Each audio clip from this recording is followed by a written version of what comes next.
How's it everyone who's watching this? This is my 46th video channel, and today we're going to be looking at Sigmund Freud's 1937 essay, Analysis Terminable and Interminable. In this paper, one of his last psychoanalytic writings, Freud explores the barriers for talking to your faces as a therapeutic technique. It's a surprising work in many ways, from his sometimes seemingly pessimistic outlook to his focus on bio and physiological factors as they relate to psychoanalysis efficacy. As a little note, this is one of the works that Kahn explores in his first seminar, for his papers on technique, also playing an important role in Deleuze and Guattari's Anti-Oedipus. Just like with the first episode in the series, on his project for scientific psychology, this is going to be a bit of a longer video than usual. With all that being said, let's get into it. Freud begins the essay by stating, "Experience has taught us that psychoanalytic therapy, the freeing of someone from his neurotic symptoms, inhibitions, and abnormalities of character, is a time-consuming business." As a result, he says, there have been many attempts to try and shorten it. As an example, he singles out the work of his former friend and colleague Otto Rank, who conceptualized the trauma of being born as the fundamental root of all neurosis. For Rank, analysis could thus be a rather short affair. Having worked through that one primal trauma, the rest of the neurotic symptoms would simply wither away.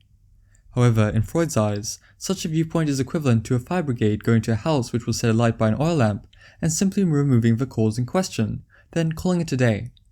Although doing so would shorten their work greatly, the efficacy of such a method is more than a little sketchy. Shifting gears a little though, Freud adds, "I myself had adopted another way of speeding up an analytic treatment even before the war."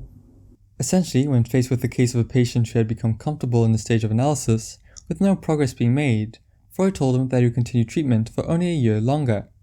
At first, such a technique seemed to work wonders.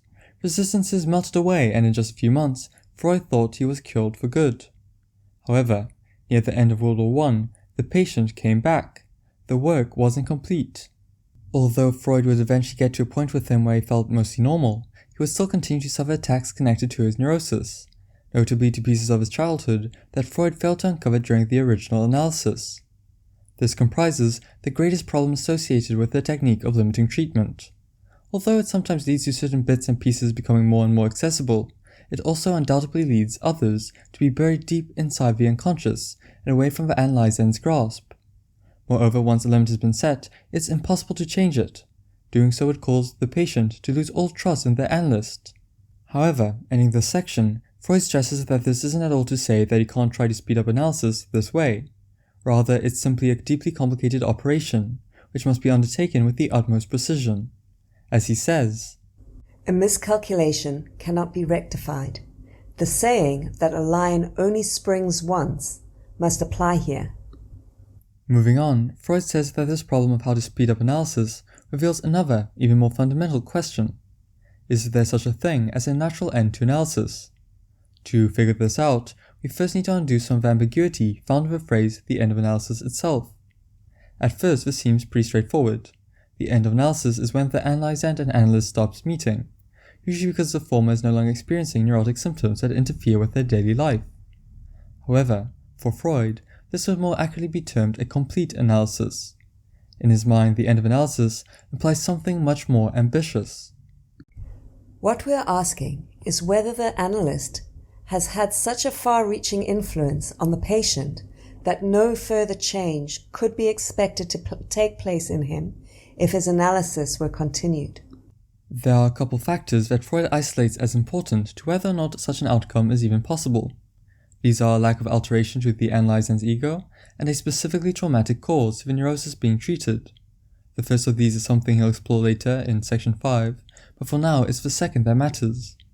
Essentially, there are two main components behind every neurosis, the constitutional and the accidental. As seen here, the first refers to the role of internal drives, in other words, to instincts, whilst the second deals with external traumatic experiences. Although all cases are a mix of the two, when a neurosis is said to have an essentially constitutional etiology, that means it is primarily stemming from the drives being too powerful for the ego to handle. This makes it easier for traumas to become fixated or to influence the behavior of a patient. In terms of outlook, this kind of etiology is much more serious than a traumatic one, at least when it comes down to whether or not it's possible to end analysis fully. An essentially accidental case, on the other hand, is much more amenable, since the analyst doesn't have to actively fight against the psyche. At this point, Freud shifts gears to look at some other problems that can come between analysis and successful conclusion, things he hopes to demonstrate through the use of some examples. Although he doesn't mention the Hungarian psychoanalyst by name, the first of these he lists apparently concerns Sandor Ferenczi as the analyzer and himself as the analyst. As Freud relates it, Ferenczi came to realize that his relationship with both the woman he loved and the men who he saw as his competitors was subject to neurotic impediments. As such, he sought the help of Freud, being a more experienced analyst. From our author's first perspective, the result was a complete success. He married the woman he loved and turned into a friend and teacher of his supposed rivals. Many years passed in this way, during which his relations with his former analyst also remained unclouded. However, one day, apparently without warning, Ferenczi became antagonistic and reproached Freud for failing to have given him a complete analysis. He saw his old analyst as having ignored the possibility of a negative transference, that is, of hostile feelings directed towards Freud by Ferenczi as a patient. The father of psychoanalysis apparently defended himself by saying that there seemed to be no hint of such a transference in the moment, although he admits it's possible that he ignored it due to the cruder nature of analysis in those days. However, as Freud sees it, the lack of any particularly grievous action on his part shouldn't have caused those seeds of transference to bloom. As such, Ferenczi's anger poses an interesting insight into how, even if things seem like they're going well and analysis can be concluded, everything can fall to pieces. Concerning this example and another similar one, Freud says that there are two perspectives one can take, that of a skeptical and that of an optimist. In the first case, it can be argued that even a seemingly successful analysis can fail to protect the patient from another bout of neurosis. In the second, on the other hand, one might say that its failure was a result of how unrefined psychoanalysis was in those days, Freud specifically choosing the example for how long ago it was relative to the time of writing. However, he says that an optimistic approach, one that would just write off failure as a lack of refinement, presupposes many things that are less than self-evident, like the idea that analysis can completely remove conflicts between the ego and the drives. It's with this that he ends the section, leaving us feeling honestly a little defeated. In his words, Another point has already become clear. If we wish to fulfill the more exacting demands upon analytic therapy, our road will not lead us to a shortening of its duration. Taking a step back now, Freud begins section 3 by relating how his role as an analyst has changed over the course of his long career. In the beginning, he says, he treated a great many patients, many of whom, unsurprisingly, wanted to be cured as quickly as possible. However, as time went on, his focus shifted onto training new analysts, where the focus of therapy became one of exhausting the possibility of illness itself, and of creating deep-seated changes in his patients' personalities. To address how this unfolds, he turns his attention towards what is constitutional, in other words, to the role of the drives. The first question he presents to us concerning them is it possible to dispose of a conflict between the drives and the ego? To be more precise, this doesn't imply getting rid of the drives, which are necessary for psychical activity to function at all, but rather corresponds to a taming of sorts. What this implies is the creation of a new kind of harmony between the ego and the drives, so that the one doesn't overpower the other. However, the question as it is formulated now is a bit problematic. It ignores the role of intensity in how the drives operate. A strong enough set of drives will make the outcome negative essentially no matter what, since even if the ego is able to tame them, any weakness in it would lead to a relapse. This is obvious in three phenomena. On the side of the ego, dreams show us that it's susceptible to being overpowered when weakened, like when asleep, whilst on the side of the drives, puberty and menopause, representing stages where they strengthen, often lead to neurosis in previously healthy people. This quantitative aspect, what Freud calls the economic viewpoint, is something he sees as sorely neglected when compared to its dynamic and topographical equivalents, the models that focus on conflict and the structure of the conscious, unconscious, and preconscious, respectively. We have to take count of this before proceeding, along with the objection that analysis, on account of this constitutionality, essentially offers nothing that doesn't occur naturally. To this, Freud responds that it isn't quite true that psychoanalysis only seeks to implement things that should be there in a so-called normal individual. Before we can see why, though, a quick detour through the function of analysis would probably be quite helpful. Essentially, in Freud's eyes, all repressions take place in early childhood. They are primitive, defensive measures taken by the immature, feeble ego. Analysis essentially functions through taking these infantile repressions and allowing the ego to revisit and revise them. Maybe one repression isn't as necessary as it appeared to be then, perhaps that one could be a bit stronger, and so on and so on. Through this process, as Freud himself puts it, the real achievement would be the subsequent correction of the original process of repression, a correction which puts an end to the dominance of the quantitative factor. It's in this way that there's a difference between a non-analyzed normal person and an analyzed neurotic. However, he does underline that this difference can often be a bit shaky in experience. Sometimes it's there, sometimes it isn't. To borrow almost directly from the text now, such a distinction not existing would point to analysis only sometimes being capable of eliminating the threat of the strength of the drives increasing, a reality Freud feels uneasy with, unable to decide on what might give rise to it. Here, Freud jumps from this rather somber thought to another way of accounting for the variability of analysis's results. Essentially, even though analysis seeks to revise repressions, it's sometimes impossible to go far enough. Transformations can be achieved, that's undoubtedly true, but often only in a partial manner. Other resistances, as elusive as they are, can get by undetected and untouched. As Freud puts it, if this is the correct answer to our question, we may say that analysis, in claiming to cure neuroses by ensuring control over drives, is always right in theory, but not always right in practice. In his eyes, the reason for such a failure isn't exactly a mystery. The economic side of the drives can overwhelm the ego if excessive, even when it's supported by analysis. Unfortunately, the tools that the talking cure has to work with are rather limited. So even if shortening the process is desirable, it's for this reason that it's impossible. Hypnosis, which he originally used in his pre-psychoanalytic days to treat hysteria, might hold the key, yet is problematic for a myriad of reasons, for going as far as to call it a tyranny of suggestion. Moreover, no real replacement for it has been found. Ferenczi's attempt to better treat patients with a more active approach on the side of the analyst unhappily proving to be vain in Freud's eyes. It's on this note that he turns his attention towards two other problems. Can analysis protect from future conflicts and draw conflicts out of latency and into the open? For Freud, these are necessarily intertwined, since the first implies the second, insofar as it requires possible new conflicts to be acknowledged.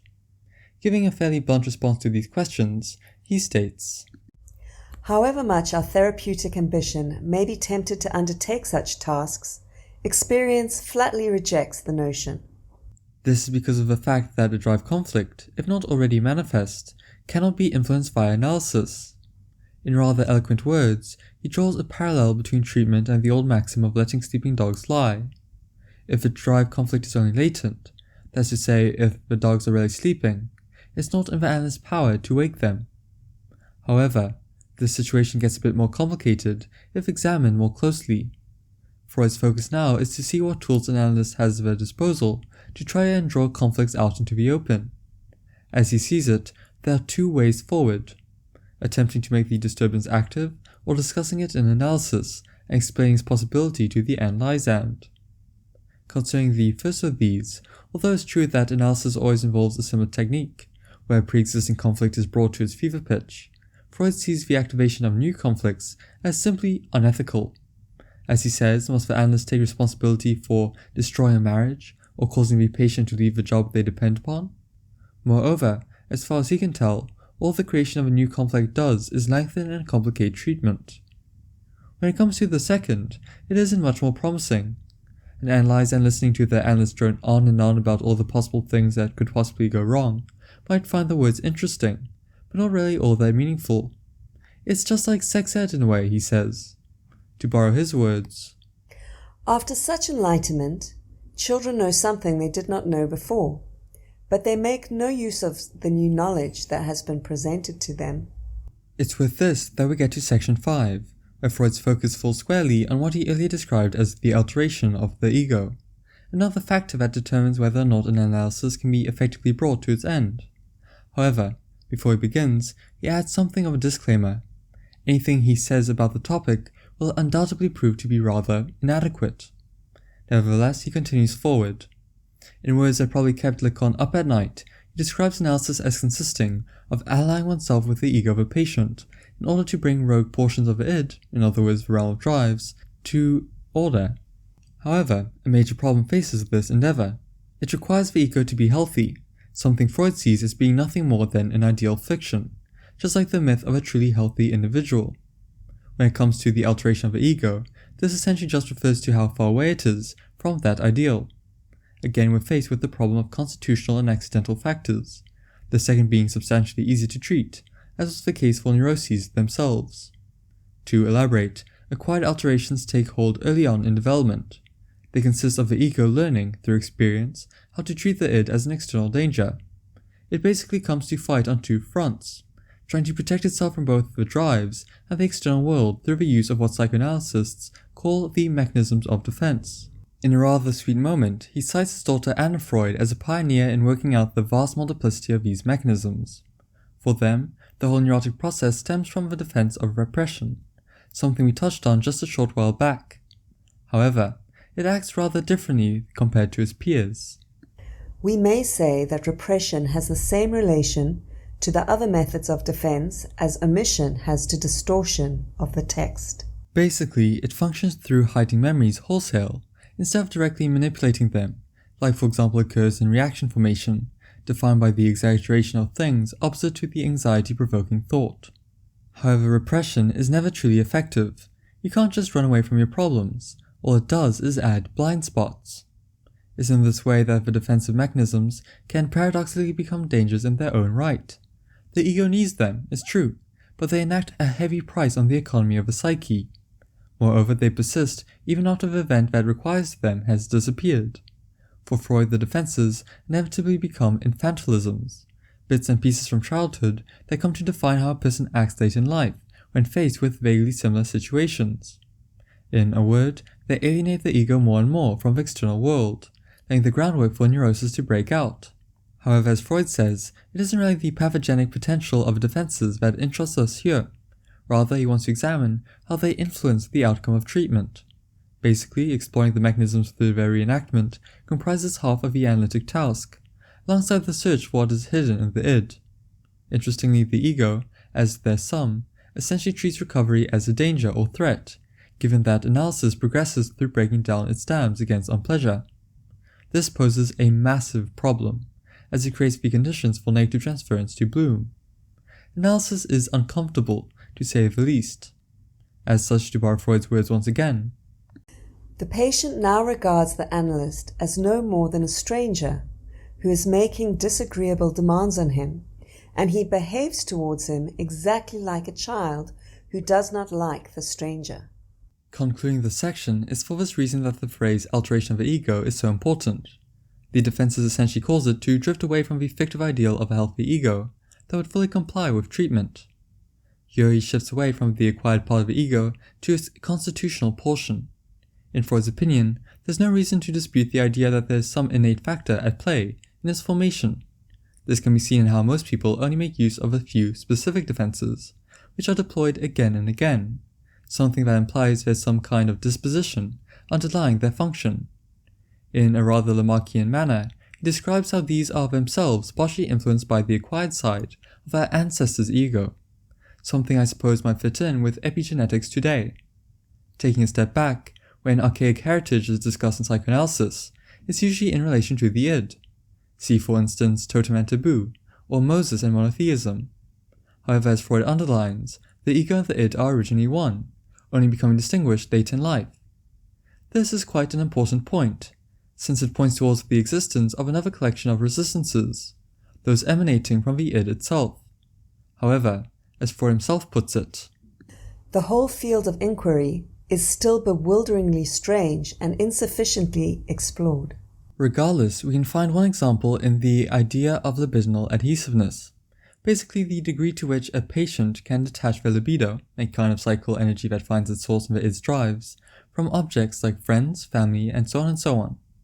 In terms of how this affects treatment, to higher degrees slows down analysis through fixation. The patient is unable to disconnect from certain objects, even if doing so is necessary for treatment. Likewise, however, to lower degree can lead to impermanence. No matter what changes might be made by analysis, they eventually fall away as the patient's libido wanders. There are a myriad of other such cases, where for example the patient lacks plasticity in their libido. However, one of the most interesting lies in those usually ego-derived resistances that turn out to have a deeper, different root. To borrow Freud's words once again, here we are dealing with the ultimate things which psychological research can learn about, the behavior of the two primal drives, their distribution, mingling, and diffusion. These two drives, Eros and Thanatos, although the second is not a name he himself employs, act in ways that cannot be restrained to any one agency of a psyche, not the ego, nor the superego, nor even the id itself. However, we can localize certain aspects of them. Before we get ahead of ourselves, however, some background on the two might help. To begin with, Eros corresponds to the life or sexual drive, whilst Thanatos is usually called the death or destructive drive. As suggested by the name, Eros deals with self-preservation, pleasure, and so on. Thanatos, on the other hand, is a little different. It seeks a return to the inorganic, manifesting as aggression, recklessness, and all other sorts of self-destructive tendencies. Returning back to the text now, part of this second drive's operation can be found in the relationship between the ego and superego.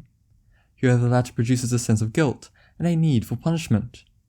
Even if only a small part of a mysterious shrouded painting, this, manifested in things like masochism, reveals that the psyche's activity can't be simplified down to nothing more than an endless search for pleasure.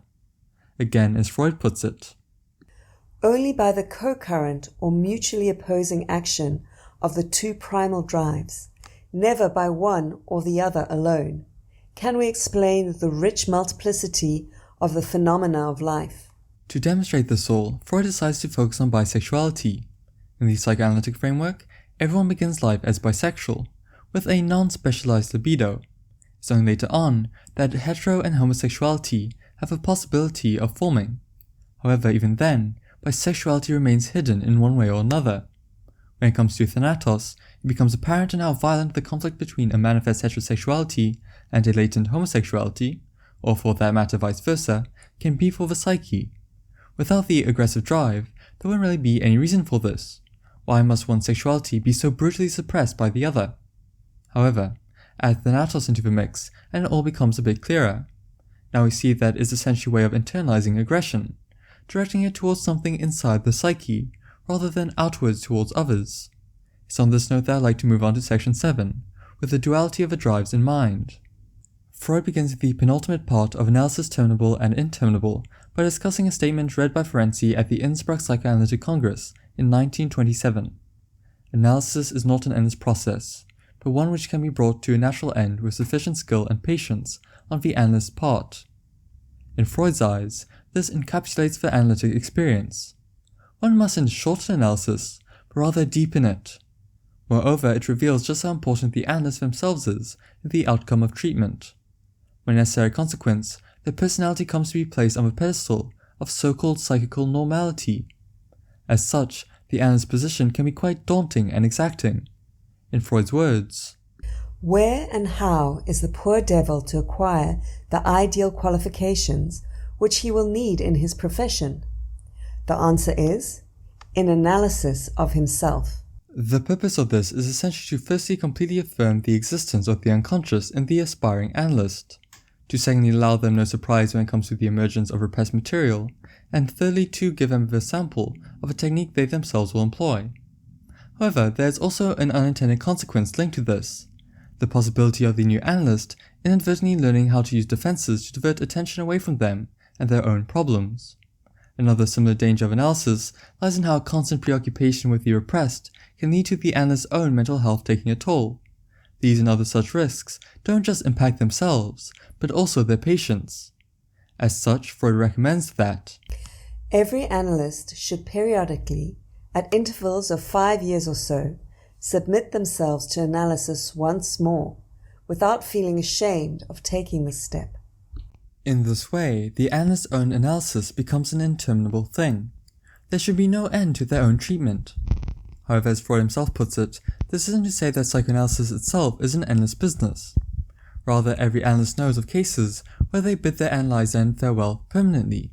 It's not analysis's goal to remove all the quirks that make up a person's character in the name of some perfect ideal of normalcy. nor is it to demand the patient live a bland life without conflict or passion. Instead, the business of the analysis is to secure the best possible psychological conditions for the functions of the ego. With that, it has discharged its task. For the sake of time, it's on this note that I'd like to finish this episode. Even with one section left, we've seen and explored some of the problems that face the end of analysis. I truly hope you enjoyed or learned something, and if you feel I got anything wrong or wasn't as clear as I could have been, please do feel free to let me know in the comments so I can do better. Next time we'll be looking at this week's shorts. Until then, bye!